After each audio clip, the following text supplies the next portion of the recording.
വിലക്കുറഞ്ഞെന്ത് കിട്ടിയാലും മലയാളി വിട്ടുകളയാറില്ല. ഈ തന്ത്രമാണ് തട്ടിപ്പുകാരനും മുതലെടുത്തത്. നാഷണൽ യുവ കോഓപ്പറേറ്റീവ് സൊസൈറ്റിയുടെ പേരിൽ തട്ടിപ്പ്. പ്രതിഷേധത്തെ തുടർന്ന് പോലീസ് ഓഫീസ് അടച്ചുപൂട്ടി. പാലക്കാട് മുണ്ടൂർ പാതിവിലക്ക് ഇരുചക്ര വാഹനങ്ങൾ വാഗ്ദാനം ചെയ്ത് 280-ലധികം പേരിൽ നിന്നും 2 കോടിയോളം രൂപ തട്ടിയെടുത്ത മുണ്ടൂരിലെ BJP നിയന്ത്രണത്തിലുള്ള യുവ കോഓപ്പറേറ്റീവ് സൊസൈറ്റി പോലീസ് പൂട്ടിച്ചു.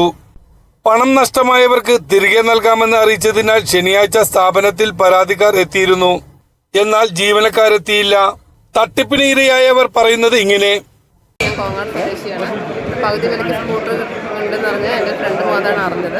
അപ്പം നമ്മുടെ ലാസ്റ്റ് ദിവസമാണ് അറിഞ്ഞത്. ലാസ്റ്റ് ദിവസം അറിഞ്ഞപ്പം ക്യാഷ് കയ്യില്ലാത്തതുകൊണ്ട് പെട്ടെന്ന് പോയി പണയം വെച്ചിട്ടാണ് ഞാൻ ക്യാഷായിട്ട് ഞാൻ കൊണ്ടുവന്നത്. മുണ്ടൂർ നാഷണൽ യുവ ക്രെഡിറ്റ് സൊസൈറ്റിയാണ് നമ്മൾ പൈസ അടച്ചത്. പൈസ അടയ്ക്കുമ്പോൾ അവരൊന്നും പറഞ്ഞിട്ടുണ്ടായിരുന്നില്ല. വേറെ സൊസൈറ്റി പറഞ്ഞ വേറെ സ്ഥാപനം വേറെ ഉണ്ടെന്നൊന്നും പറഞ്ഞിട്ടുണ്ടായിരുന്നില്ല. നമ്മളിത് ക്യാഷ് വാങ്ങിച്ചു വെച്ചു. അതേപോലെ എൻ്റെ നോമിനിയായി എൻ്റെ മോൻ്റെ പേരിൽ മെമ്പർഷിപ്പും നിർബന്ധമാണ് പറഞ്ഞു, അത് ഒളിപ്പിച്ചു. പിന്നെ ഫെസിലിറ്റേഷൻ ചാർജായിട്ട് അത് എമൗണ്ട് അത് വേറെ വാങ്ങിച്ചു. ടോട്ടൽ 66,455 രൂപ നമ്മൾ അടച്ചുവിടെ. ഇപ്പോൾ ഇങ്ങനെ ഒരു വിഷയം വന്ന് അനന്തകൃഷ്ണൻ്റെ വിഷയം വന്നപ്പം ഈ ബാങ്കുകാർ പറഞ്ഞു ഞങ്ങൾക്ക് സിവിൽ സൊസൈറ്റിയുടെ ഒരു ബന്ധമില്ല, ഞങ്ങൾ വെറും അവർക്ക് പൈസ കളക്ട് ചെയ്യാൻ സൗകര്യം മാത്രം തിരിച്ചു കൊടുത്തു എന്നാണ് അവർ പറയണത്. പക്ഷെ അത് നമുക്ക് അംഗീകരിക്കാൻ പറ്റില്ല. ഇപ്പോൾ ഇവിടെ സജീവ് മറ്റേ വിനോദ അവരൊന്നും ബാങ്കുകാരുടെ ഒരു ബന്ധമില്ല, അവരെ ബാങ്ക് സസ്പെൻഡ് ചെയ്തു. ഞങ്ങൾക്ക് അതുകൊണ്ട് ഇതിലൊന്നും ഇടപെടാൻ പറ്റിയതാണ് ബാങ്കുകാർ പറയണത്. അതിനെല്ലാവരും പ്രതിഷേധമായിരുന്നു. അത് പൈസ കിട്ടുന്ന പ്രതീക്ഷയൊന്നുമില്ല എങ്കിലും ഇങ്ങോട്ട് വന്നത്. അപ്പോൾ അതിൽ സജീവ് വിനോദ് എന്ന് പറഞ്ഞ 2 പേരുടെ അവരുടെ നമ്പറായിരുന്നു അതിലുണ്ടായിരുന്നത്. അവരെ കോൺടാക്ട് ചെയ്തപ്പോൾ അവർ ഞങ്ങളോട് പറയുന്നത് യുവ കോഓപ്പറേറ്റീവ് ലിമിറ്റഡ് എന്ന് പറയുന്ന അവിടെയാണ് ഇത് നടക്കുന്നത് എന്ന് പറഞ്ഞിട്ടാണ് ഞങ്ങൾ ഇവിടെ വന്ന് ഫണ്ട് കൊടുത്തത്. പക്ഷേ ഇപ്പോൾ യുവ കോഓപ്പറേറ്റീവ് ലിമിറ്റഡുകാർ പറയുന്നത് എന്താണെന്ന് വെച്ചാൽ ഇവരും ഈ ഫണ്ട് കൊടുത്തതുമായിട്ട് യാതൊരു ബന്ധവും ഇല്ലാന്ന രീതിയിലാണ് അവർ സംസാരിക്കുന്നത്. അപ്പോൾ ഇനി നമുക്ക് ഫണ്ട് കിട്ടണമെങ്കിൽ തന്നെ സജീവിനോടൊക്കെ സംസാരിച്ചാലേ പറ്റുള്ളൂ. പക്ഷേ അത് നമ്മൾ നേരിട്ട് ചെന്ന് സംസാരിക്കണം എന്ന രീതിയിലാണ് ഇവിടുന്ന് പറയുന്നത്.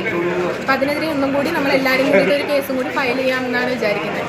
സർവീസ് ഇവിടെ നാഷണൽ യുവ കോഓപ്പറേറ്റീവ് ബാങ്കിൽ പാതി വിലയ്ക്ക് ബൈക്ക് സ്കൂട്ടർ തരാമെന്ന് പറഞ്ഞിട്ട് പൈസ കൊടുത്തിട്ടുണ്ടായിരുന്നു. എന്നാൽ 90 ദിവസമാണ് അവർ സമയം പറഞ്ഞത്. 90 ദിവസമൊക്കെ എപ്പോഴോ കഴിഞ്ഞു. ഒന്നും പിന്നീടാണ് നമ്മൾ മാധ്യമങ്ങളോട് ഈ ഒരു സംഭവം അറിയുന്നത്. മറ്റേ ഇതിൽ പെട്ടുള്ളത്. പക്ഷേ നമ്മുടെ നിന്ന് കാശ് വാങ്ങിയത് ഈ ബാങ്കാണ്. ബാങ്കിൻ്റെ സെക്രട്ടറിയും പ്രസിഡൻ്റൊക്കെ നമ്മൾ കാശ് വാങ്ങി. ഇത് നമുക്ക് കാശ് തരണം താങ്കൾ ചോദിച്ചിരുന്നു. ഞങ്ങൾ ചോദിച്ചിരുന്നപ്പോൾ അത് പരാതി കൊടുത്തോടെയും ഞങ്ങളും പറ്റിക്കപ്പെട്ടെന്നാണ് പറയുന്നത്. ബാങ്കുകാർ പറ്റിക്കപ്പെട്ടെന്ന് ബാങ്കുകാർ പറ്റിക്കപ്പെട്ടെന്ന് അവർ പറയുന്നത്. ഞങ്ങളുടെ കാശ് കിട്ടും. അതിന് വേണ്ടിയിട്ടാണ് ഞങ്ങളിവിടെ പിക്കറ്റിങ്ങും പ്രകടനമൊക്കെ നടത്തിയിട്ടാണ്. പോലീസ് ഉറപ്പ് വന്നിട്ടുണ്ട്. എന്താ ചെയ്യുമെന്നുള്ള അറിയില്ല. കേസ് 100 കേസിൽ ഇത് തട്ടിപ്പുമായിട്ട് ബന്ധപ്പെട്ട് 16 കേസുകൾ രജിസ്റ്റർ ചെയ്തിട്ടുണ്ട്. അപ്പോൾ അതുമായി ബന്ധപ്പെട്ടുകൊണ്ട് ഇതിലെ സീഡ് സൊസൈറ്റി എന്ന് പറയുന്ന അതിൻ്റെ ഓഫീസ് സെർച്ച് നടത്തിയിട്ടുണ്ട്. പിന്നെ അതിൽ കുറേ ഡോക്യുമെൻറ്റ്സുകൾ ഈ കേസുമായിട്ട് ബന്ധപ്പെട്ടുള്ളത് കിട്ടിയിട്ടുണ്ട്. കൂടുതൽ ഡോക്യുമെൻറ്റ്സ് കളക്ട് ചെയ്തുകൊണ്ട് മൊഴികളെടുത്തുകൊണ്ട് കൂടുതൽ കേസ് എടുക്കാനുള്ള നടപടിയുണ്ട്. അത് ചെയ്തിട്ട് പ്രോപ്പറായിട്ട് അന്വേഷിക്കേണ്ട നടപടിയാണ് ചെയ്തുകൊണ്ടിരിക്കുന്നത്. ഇതിനെതിരെ സ്ഥാപനത്തിലേക്ക് CPIM പ്രവർത്തകരും പ്രതിഷേധവുമായി എത്തി.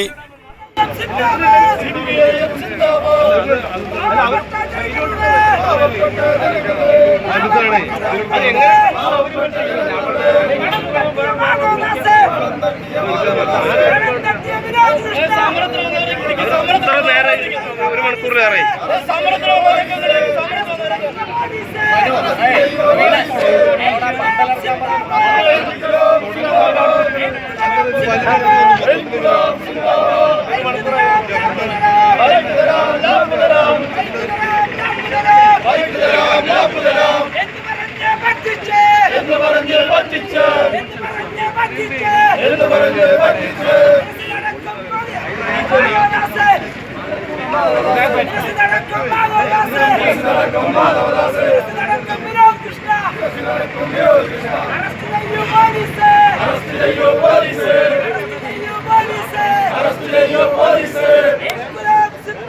തുടർന്ന് DYSP C സുന്ദരൻ Kongad, CIR Sujith Kumar, SI V Vivek തുടങ്ങിയവരുടെ നേതൃത്വത്തിൽ സൊസൈറ്റി പൂട്ടിച്ചു.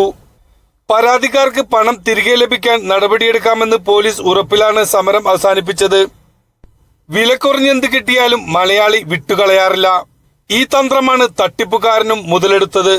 തൊടുപുഴ സ്വദേശിയായ 26-കാരൻ നടത്തിയ തട്ടിപ്പിൽ സംസ്ഥാനത്തിന്റെ വിവിധ ജില്ലകളിൽ നിന്നായി 1000 കോടിയോളം രൂപയാണ് തട്ടിയെടുത്തത്. പാലക്കാട് നിന്നും ന്യൂസ് 95 കേരളയ്ക്ക് വേണ്ടി സനോജ് മന്ത്ര.